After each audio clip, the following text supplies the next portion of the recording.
4th grade ELA text set 7, Illustrator Study Floyd Cooper. Our goal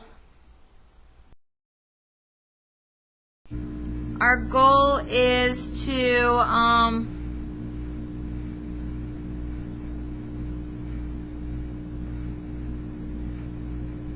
notice how Floyd Cooper's illustrations help to communicate the author's message.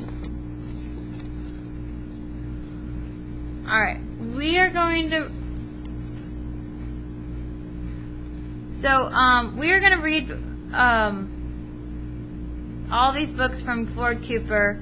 Floyd Cooper has illustrated all of them. Floyd Cooper has illustrated more than 100 children's books, many of which show the culture and history of African Americans. Cooper is known for a special way of illustrating his paints. He paints the background with all paints and then uses a stretchy eraser to take paint away. He describes his process as subtraction. This book is Meet Danitra Brown by Nikki Grimes. What do you think the picture on the cover has to do with the title?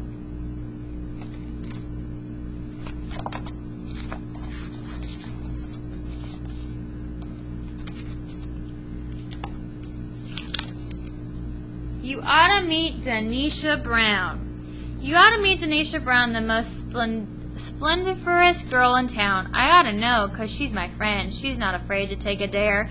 If something's hard, she doesn't care. She'll try her best no matter what. She doesn't mind what people say. She always does things her own way. Her spirit's old, my mom once said. I only know I like her best, 'cause she sticks out from all the rest. She's only she, Danitra Brown.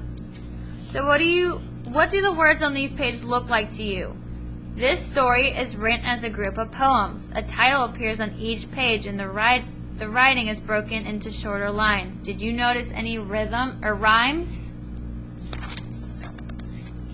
Jump rope rhyme. Zuri Jackson, that's my name. Count to 3, it's still the same. Turn the rope and watch me spin. Quick, Danitra, jump on in. Coke Bottle Brown. Dumb old Freddie Watson called my friend Coke Bottle Brown. So what if her bifocals are big and thick and round? Pay him no mind, Zuri, he's what Danitra said. Then hands on hips, she turned away and lifted up her head. Me, Danitra Brown, I've got no time for Freddie's mess. Let him call me silly names, 'cause I could not care less. Can't waste time on some boy who thinks it's funny being mean. Got books to read and hills to climb, that's Freddie's never seen. Then dumb old Freddie Watson called me toothpick legs and spit. I stared him down and balled my fist and said, okay, that's it. But suddenly I thought about the words Danitra said. I rolled my eyes and grabbed my books and turned away instead. So what is happening here? Freddie is teasing the girls and they don't like it. How do the girls respond to the teasing? Do they just look away or do they fight him? Purple. Once you've met my friend Danitra, you can spot her miles away. She's the only girl around here who wears purple every day. Whether summer's almost over or spring rains are pouring down, if you see a girl in purple, it must be Danitra Brown. Purple socks and jeans and sneakers, purple ribbons for her hair, purple shirts and slacks and sweaters, even purple underwear. Purple dresses, shorts and sandals, purple coat and purple gloves. There's just no mistake about it. Purple's what Danitra loves. Purple's okay, I guess. I have worn it once or twice, but there's nothing wrong with yellow. Red and blue are nice, also nice.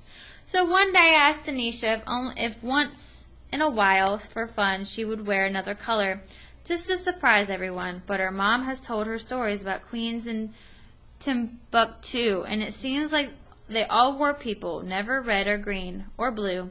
Now she might just be a princess after all, who's to say? So just in case, she'll dress in purple each and every day.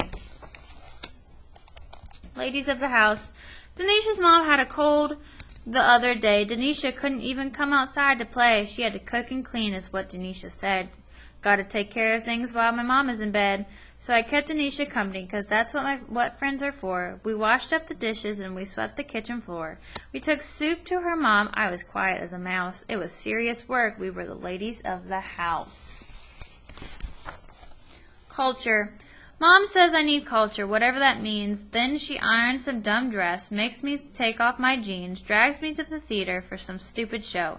It turns out to be fun, but I don't let her know. Next day I tell Denisha what the play was about. Then we go to her bedroom and enact it all out. We play all the parts and pretend that we're stars, like the ones that step out of those long, shiny cars. Then Denisha starts dancing while I sing the main song, and she promised the next time she'll come along. We decide we like culture, whatever that means, but we both think the culture goes better with jeans. Mom and me only. Some kids at school have a mom and a dad. I've got mom and me only. On parents' night, it makes me mad that it's mom and me only. You've got it good, Denisha says when I am sad. Your mama loves you twice as much. Is that so bad? Denisha knows just what to say to make me glad. With her around, I'm never lonely.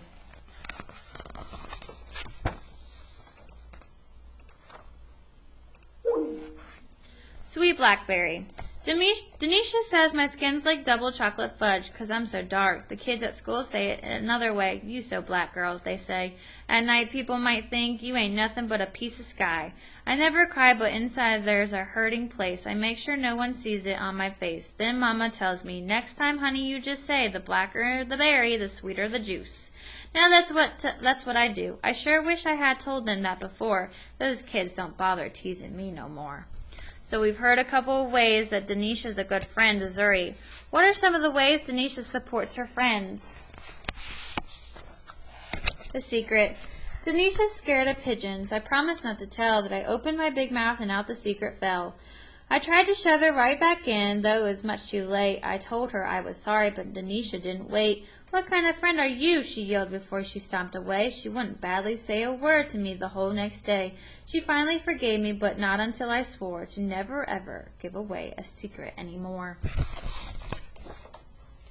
Summertime Sharon. Denisha sits hunched on the stoop and pouts. I ask her what there is to pout about. Nothing much, she says to me, but then I see her eyes following the ice cream man. I shove my hand into my pocket and find the change there where I left it. Be right back, I yell, running down the street. Me and my fast feet are there and back in just 2 shakes. Denisha breaks the popsicle in 2 and gives me half. The purple ice trickles down her chin. I start to laugh. Her teeth flash in one humongous grin, telling me she's glad that I'm her friend without even saying a word. Bike crazy. Watch me and Denisha bike down the street. Whee! Round the corner. There goes Denisha's feet right off the pedals, arms thrown up the sky. Me, I laugh and yell. Out. Fly. Denisha, fly. Stories to tell.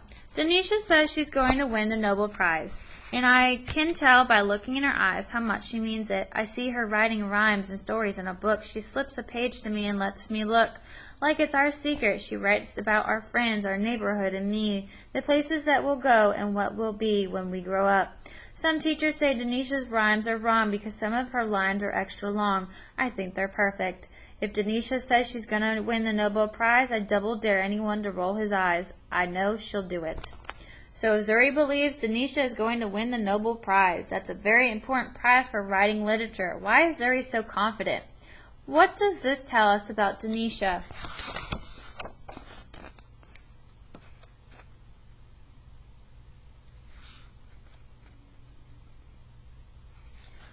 New beginnings. A new girl moved in town down the street. I said hello, and I told her that she smiled like me, like someone I know. I told her that she ought to meet Denisha Brown, the greatest, most splendiferous girl in town. So, where is the story taking place? How do you know? All right, and if the story were to continue, what do you think would happen next? Do you think Zuri and Denisha would make friends with this new girl?